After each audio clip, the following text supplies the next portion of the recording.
उनकी भी माली इमदाद की जाए ताकि वो भी अपनी फैमिली के साथ अच्छे तरीके से रोज़ा अफ्तार कर सकें। और अल्हम्दुलिल्लाह पाकिस्तान तो खैरात देने में दुनिया में नंबर 2 है।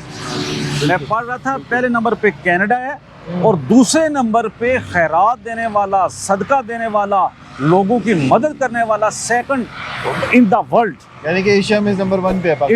एशिया में नंबर 1। पे तो इसी जज्बे को बरकरार रखने, एक तो ट्रैफिक कवानीन को फॉलो करने और दूसरा लोगों के साथ अच्छा रवैया नज़र आना चाहिए। रमज़ान शरीफ में एक तब्दीली नज़र आनी चाहिए कि हम रमज़ान के फेज़ में दाखिल हो चुके हैं। अभी आप देख रहे होंगे कि सावा ट्रैफिक पुलिस, अफ्तारी का वक्त हो चुका है और जितने भी लोग हैं उनको CTO इस्लामाबाद और SP हैं ITP के, वो DSPs हैं, इंस्पेक्टर्स हैं, वो सब इस वक्त खिदमत में मशगूल हैं। तो वो आप देख रहे होंगे, आप साथ साथ खुद भी इफ्तार कर रहे हैं और साथ में यहाँ जो मुसाफिर हैं उनके लिए भी इफ्तारी का इंतज़ाम कर रहे हैं। जितने भी लोग हैं उनको सबको दे रहे हैं इफ्तारी, कि सबका जो है वो अफ्तारी वो शुरू की जा सके।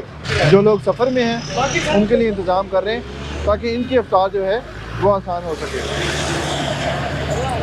ये देखें।